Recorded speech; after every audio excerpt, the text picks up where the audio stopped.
নমস্কার বন্ধুরা, হাতের কাজ চ্যানেলে আপনাদের স্বাগত। আর একবার বন্ধুরা ফিরে এলাম নতুন ভিডিও নিয়ে। তা বন্ধুরা, আজকে আমি একটা নতুন রেসিপি দেখাবো। নতুন বলতে ঠিক নতুনও বলা চলে না, এখন করছি বলে নতুন, তবে এটা কিন্তু পুরাতন দিনের একটা রেসিপি। এখন আমরা অনেক কিছু খাবার দাবার পেয়ে এই রেসিপিগুলো ভুলে যাই। তাই এই রেসিপিটা হলো কড়াইয়ের ডালের রস বড়া। এই শীতের দিনে খেজুরের গুড়ের রস দিয়ে বানালে দুর্দান্ত খেতে হয়, বা সরু চালের সাথেও ভালো লাগে। এটা যদি বানিয়ে আপনি 3-4 দিন রেখে দেন, সরু চালের সাথেও ভালো লাগবে, রুটির সাথেও ভালো লাগবে। এখন তো শীতের দিন রাত্রে রুটি খাওয়া হয়, তাই জন্যই এটা করা। আমাদের বাড়িতে এটা সবাই প্রিয়। তাই আমি আজকে সেদিনে পাটিসাপটা করেছিলাম, আর খেজুরের গুড়ের রসটা অনেকটাই ছিল, রেখে দিয়েছি। দিয়ে আমি ভাবলাম যে একটু রস বড়া করি, তাহলে একটা ভিডিও হয়ে যাবে, সবাইয়ের সাথে শেয়ারও হয়ে যাবে ভিডিওটা। তা আসুন, তার জন্য আমি কি কি নিয়েছি শুধু দেখুন, আর কিভাবে তৈরি করি পুরো ভিডিওটা দেখুন। এই দেখুন, এখানে আমি কড়াইয়ের ডাল এই 200 মতন আমি ভিজিয়ে রেখে দিয়েছিলাম রাত্রির বেলা। এবার এখন কি ঠান্ডা, এটাকে আমি ভালো করে ধুয়ে নিয়েছি একদম পরিষ্কার করে। এইটাকে আমি এখন ভালো করে ছেঁকে নেবো, এইভাবে টিপে টিপে ছেঁকে নিয়ে মিক্সির মধ্যে একটা বাটির মধ্যে আমি এরকমভাবে দিয়ে দেবো। আর এইখানে দেখুন আমি নিয়েছি খেজুরের গুড়ের রসটা পাশে। এটা তো ছোট বাটি দেখে মনে হচ্ছে, কিন্তু এটা অনেকটাই রস আছে। তা এবার মিক্সিতে আমি ভালো করে এটাকে বেটে নিই খুব ভালোভাবে। এবার এর মধ্যে আমি অল্প পরিমাণ একটু নুন দিয়ে দিলাম, মানে খুব বেশি নুন দেবো না, যেহেতু এটা মিষ্টি মিষ্টি হবে, মানে যতটা লাগবে ততটাই ঠিক দিলাম। আর একটুখানি একবারে জল দিয়ে দিচ্ছি। আর মিক্সির মধ্যে তো খুব সুন্দর ফেনানো হয়ে যায় বা মিশে যায়, তাই জন্যই আমি নুনটা এর ভেতরেই দিয়ে দিলাম। দিয়ে এবার ভালো করে বেটে নেব। এই দেখুন আমার মিক্সি থেকে বাটা হয়ে গেল।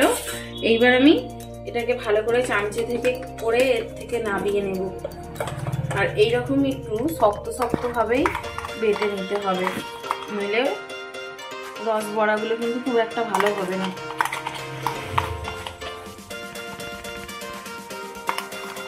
সবটাই এই যে নামিয়ে দিলাম।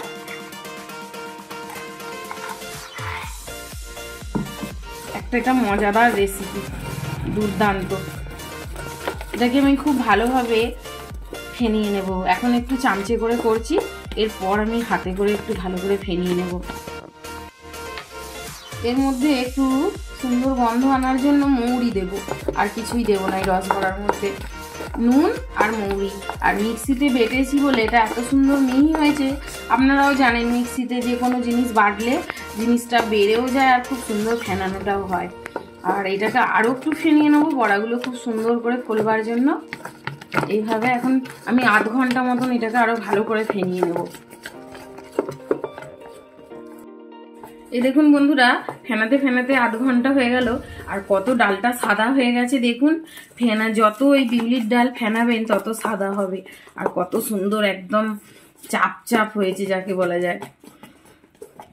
এইবার আর কিন্তু ফেনাবো না। আর নুন তো দিয়েই রেখেছিলাম, আর নুনও দেবো না, কারণ এতে খুব বেশি নুন লাগবে না, ভালো হবে না। আর শুধু স্বাদ মতন একটু টেস্ট আনার জন্য মৌরি দিয়েছিলাম। তা এইবার আসুন উনুনটা ধরানো যাক। এবার গ্যাসের উনুনটা আমি এবার ধরিয়ে দিচ্ছি। আর এখানে কড়ার মধ্যে আমি সাদা তেল নিয়েছি, আর এই সাদা তেলের সাথে 1 চামচ আমি গাওয়া ঘি দিয়ে দেবো, খুব সুন্দর বড়াটার মধ্যে সেন্ট আসার জন্য। এখনো গরম হয়নি ঘিটা।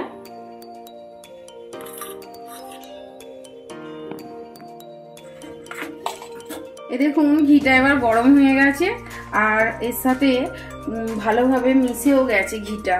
আর এইদিকে আমার ডালটাও খুব ভালো ফেনানো হয়ে গেছে। এবার আমি গ্যাসের আঁচটাকে এইরকম পরিমাণ একদম কমিয়ে দিয়েছি। দিয়ে এবার বড়াগুলোকে আমি সুন্দরভাবে ভেজে নেব। আর ফুলুরির মতন করে খুব সুন্দর করে দেব। গোল গোল করে দিলে জিনিসটা রসগোল্লার মতন টাইপের দেখতেও হবে।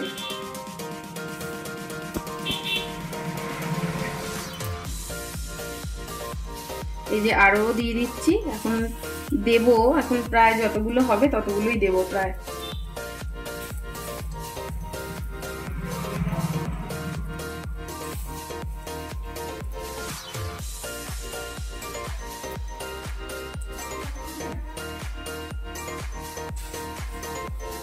এই রস বড়া খেলে একদম মন ভরে যাবে জানেন।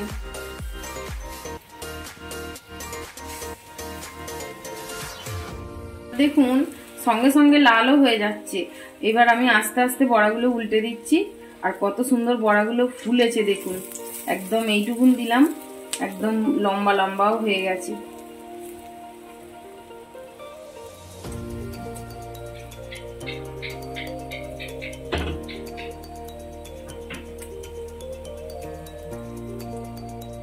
এগুলোকে ভালো করে আর এক পিঠ, এ পিঠটাও লাল লাল করে নেব।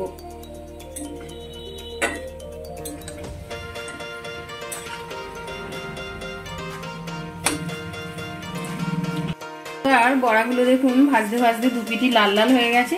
খুব বেশি লাল করব না, দেখতে ভালো হবে না, আর বড়ার ভেতরগুলোতে রসও ঢুকবে না, তাই জন্য আমি এরকমই তুলে নিচ্ছি বড়াগুলো।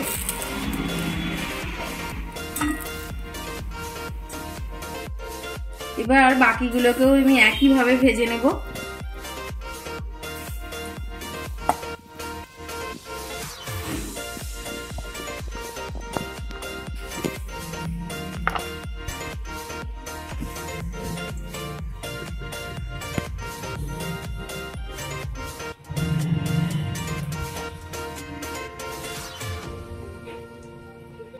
বাকিগুলোকে ওই যে আবার উল্টে নিচ্ছি একইভাবে।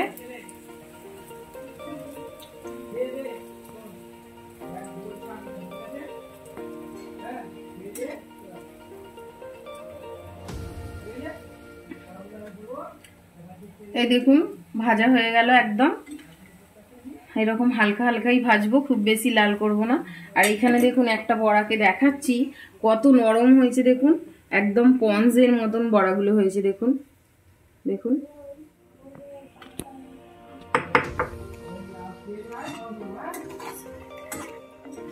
এইবার এই বড়াগুলোকেও আমি তুলে নিচ্ছি, এর থেকে বেশি লাল করব না। একইভাবে যতগুলো বড়া রয়েছে সবই ভেজে নেব।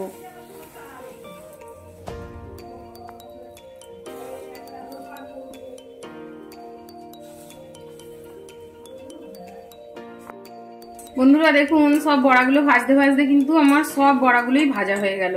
তো এবার তুলে নিচ্ছি বড়াগুলো। দেখুন বড়াগুলো কত সুন্দর দেখতে হয়েছে, একদম যেন নরম তুলোর মতন, তুলতুলে যাকে বলে, তুলতুলে বড়া।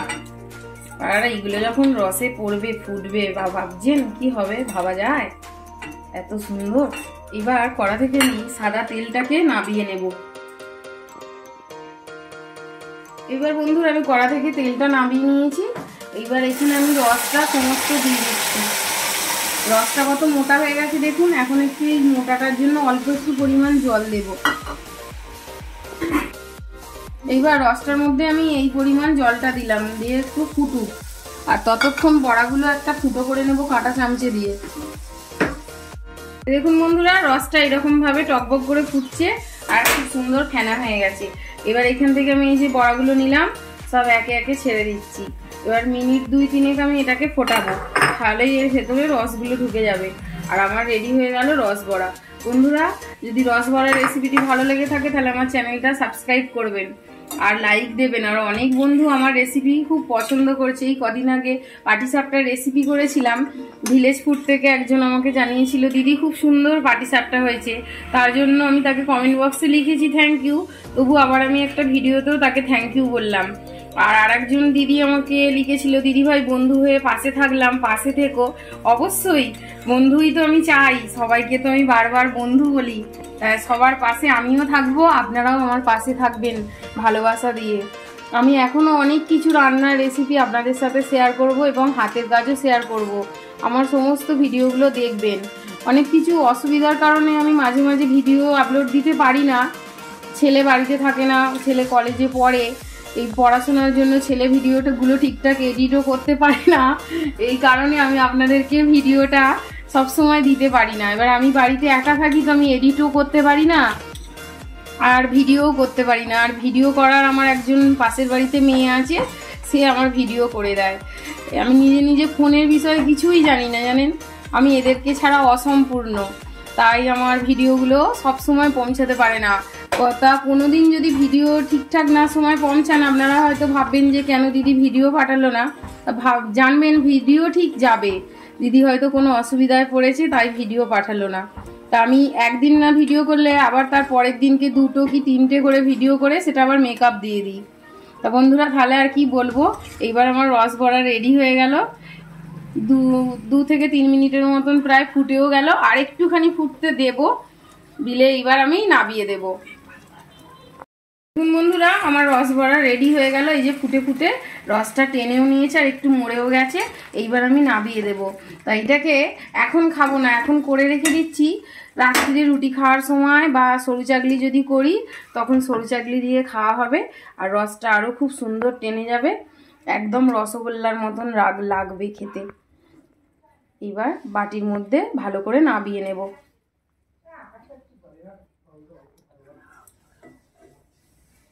সব একে একে বাটির মধ্যে নামিয়ে নেব, আর একটু করে রসটাও দিয়ে দেব।